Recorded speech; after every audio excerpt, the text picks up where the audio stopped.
¿Cuál es vuestra altura? Por probabilidad, sería bastante normal que no lleguéis al 1,82 que tienen de media el pueblo dinka, una de las principales etnias de Sudán del Sur. Este país, que tiene solo 12 años, es el más joven del mundo, está produciendo una serie de deportistas que están empezando a llegar a lo más alto en diversos deportes. Uno de ellos el baloncesto, donde han conseguido incluso la clasificación para el Mundial de 2023. Pero ¿qué esperar de ellos? ¿Serán la nueva cantera de la NBA? En la mente de los niños, también en los no tan niños, una de las cosas que más impacta de la NBA, del baloncesto en general, es ver a todos aquellos gigantes luchando entre ellos. Y por esa razón, uno de los jugadores que más ha impactado la historia de la NBA ha sido Manute Bol. Con 2,31, con menos de 100 kilos y con esos brazos infinitos, Manute Bol pasó enseguida al imaginario colectivo de la NBA como un jugador único, como un jugador que tenía unas características fuera de lo humano, imposibles de ver, irrepetibles, pese a que en lo deportivo tampoco tuvo una carrera excelente. Manute Bol pertenecía a la etnia dinka, una de las tribus nilóticas, es decir, situadas en torno al Nilo, que fundamentalmente se encuentra en Sudán del Sur, en donde pasar de 2 metros de altura es bastante normal. De hecho, se comenta que el abuelo de Manute Bol llegó a medir hasta 2,39. Hay un montón de historias muy curiosas sobre este jugador, sobre su origen y cómo llegó a Estados Unidos. Se dice que fue a través de su primo, que le contó un ojeador que tenía un familiar con una altura excepcional. Y también se comenta incluso que Manute Bol tuvo una carrera bastante corta dentro de la NBA porque llegó con una edad bastante más avanzada de la que se estimaba. Los pueblos nilóticos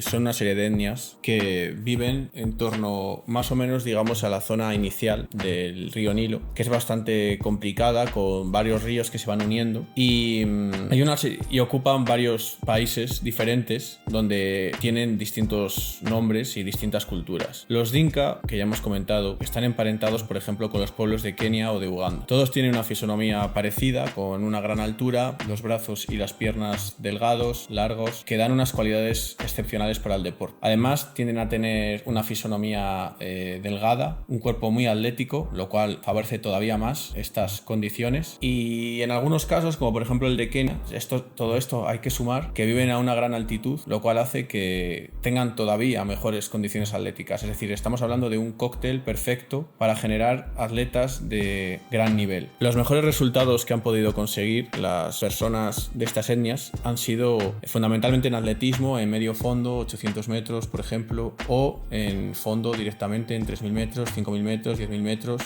donde los keniatas, los ugandeses también son muy buenos, dominan junto con los etíopes, que son vecinos, pero que pertenecen a otra etnia completamente separada. En un futuro no sería nada raro que, aparte de atletismo, tuviesen dominancia sobre otros deportes tales como el baloncesto, ya que, como hemos comentado, no es nada raro superar los 2 metros. Sudán del Sur es un país que nació en 2011 por la separación de Sudán en 2 partes, la propia Sudán y ya la comentada Sudán del Sur. Hay muchas diferencias entre los dos Sudanes. El norte es de cultura árabe, el sur de cultura cristiana, y además a esto hay que sumar el hecho de que la concepción, el concepto de nación es bastante diferente en África de lo que le entendemos en Europa, y al fin y al cabo los países se han creado con el concepto europeo de nación, con lo cual en muchos casos se agrupaban a varias etnias, varias tribus que no tenían nada que ver, que no tenían una cultura parecida, ni siquiera un interés de entenderse dentro de un país, y esto ha causado unos problemas tremendos a largo plazo. Las guerras en esta zona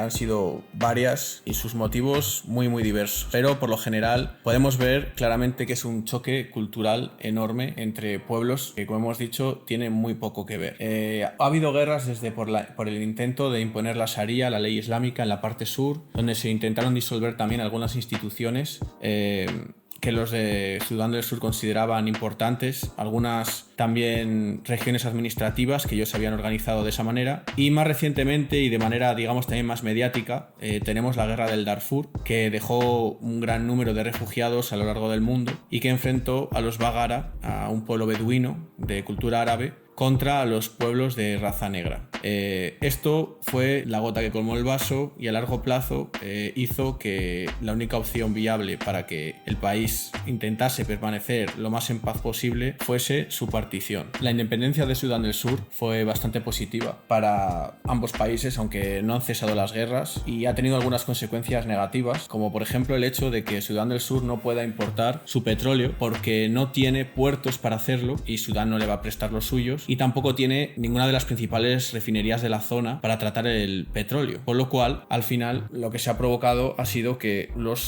sursudaneses no puedan comerciar libremente con su producto más valioso. El conflicto de Darfur ha provocado que desde hace unos 20 años gran cantidad de sursudaneses fuesen a otros países buscando asilo. Los principales sitios para ser acogidos han sido Gran Bretaña, Australia y Estados Unidos. En el caso de Australia podemos ver cómo están teniendo una gran influencia en el mundo del deporte, ya que bueno, digamos que en ambos sentidos. Por un lado, por ejemplo, tenemos a la selección de Sudán del Sur de básquet, en el que la mayoría de sus jugadores han jugado o han pasado por Australia, pero también tenemos en el caso australiano, donde 3 jugadores del pasado mundial de los Socceros son de origen sursudanés, y también tenemos a grandes atletas como Joseph Deng, que tiene el récord de Australia de 800 metros. Una de las historias más conocidas de estos refugiados del Darfur es la de López Lomong, abanderado de Estados Unidos en los Juegos Olímpicos de 2008. Él era uno de los llamados niños perdidos, que es el nombre, la denominación que se le dio a todos los niños que durante finales de los 80, la década de los 90 y los 2000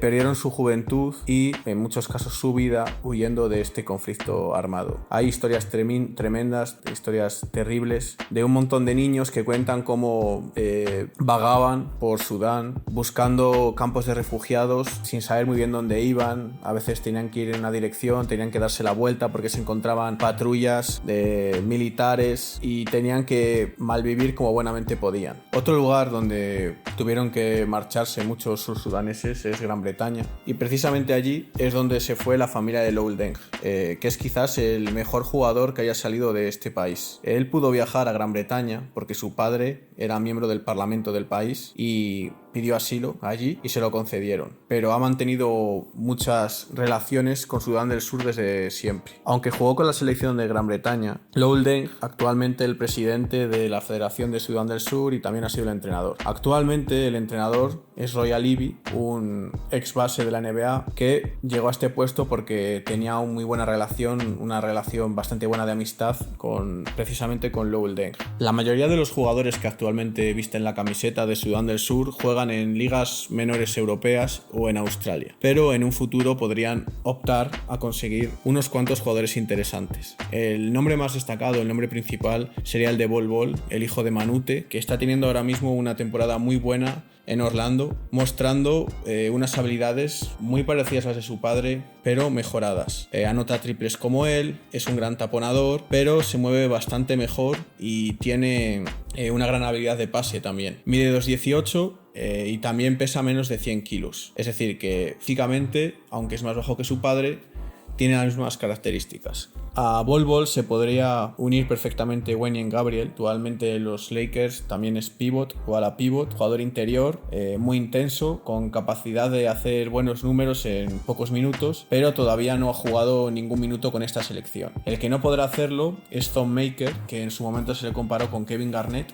porque ya ha jugado con la selección de Australia y lleva ya unos cuantos años formando parte de esta disciplina. La NBA está buscando en África sus nuevas estrellas y está apoyando la creación de una superliga africana de básquet para poder desarrollar el talento. Las condiciones físicas de los Dinkas son perfectas para el baloncesto y no sería nada raro que empezasen a salir jugadores con este origen. Veremos en el Mundial hasta dónde llega la selección, que es debutante, al igual que otra africana como es Cabo Verde, liderada por Edith Tavares. Así que en esta cita mundialista tendremos la primera oportunidad de testar hasta qué punto está desarrollado el básquet sursudanés. Aún es pronto para decir si la independencia de Sudán del Sur solucionó o no solucionó los problemas de esta zona, pero lo que sí que es cierto es que por ahora están usando muy bien el deporte para darse a conocer, para darse visibilidad, para colocarse en el panorama internacional, y además tienen un gran apoyo de su diáspora, de todos aquellos niños que salieron huyendo de la guerra y que ahora se implican con su país. Hay algunos que juegan con la selección de Sudán del Sur, hay otros que lo hacen con otras selecciones nacionales, pero lo cierto es que todos están muy implicados con todo lo que ha sucedido en el país en las últimas décadas. Desde aquí lo seguiremos todo, empezando por el Mundial de Básquet de 2023, que puede ser una oportunidad muy buena para que se hable de ellos. Y no olvidéis que geografía y deporte tienen mucho que ver, porque al fin y al cabo el mundo es un balón.